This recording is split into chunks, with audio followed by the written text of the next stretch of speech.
परवा रात्री मी भांडण सोडवाय गेलो. भांडण सोडवाय झालं असताना त्यांनी गुंड बोलवली होती. गुंड 10-12 मुलं होती.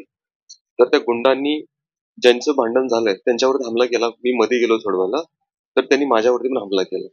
आणि त्या शुक्लाकडे ना पिस्टल होता. तो खेचत होता आणि त्याची बायको बोलत होती, "मारो, मारो, सबको मारो, किसी को जिंदा नहीं छोडना." आणि ते गुंड एवढे बिंदास होते, डायरेक्ट वार करत होते. डायरेक्ट.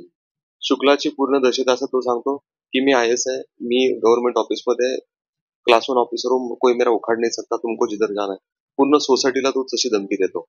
मराठी भाषेवरती काय हा.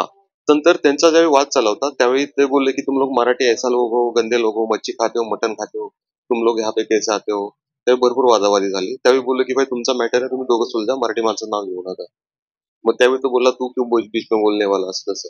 असं मॅटर झाल्यानंतर त्यांनी मुलं बोलवली आणि कवळी कट्टे यांची फॅमिली आणि मी त्यांना मारत असताना मी मध्ये गेलो. त्यावेळी त्यांनी हा धारदार शस्त्राने हल्ला केला. पोलीस स्टेशनमध्ये गुन्हा दाखल केलाय का? तुमचा कोणी जबाब नोंदवला? नाही, माझे सहकारी मित्र, माझे भाऊ वगैरे सगळे गेले होते. पहाटे 5 वाजेपर्यंत त्यांना बसून ठेवलं, गुन्हा दाखल नाही केला. आणि तो ज्यावेळी पोलीस स्टेशनला गेला त्यावेळी त्याचं लांडगे साहेबांनी त्याला एकदम व्हीआयपी ट्रीटमेंट दिली. त्यांनी सगळं पोलीस स्टेशन मॅनेज केलंय. त्यांना लांडगे साहेबांना रिक्वेस्ट करत होतो की गुन्हा नोंद करा. खून झाला, शर्ट त्यांना दाखवला रक्ताने भरलेला.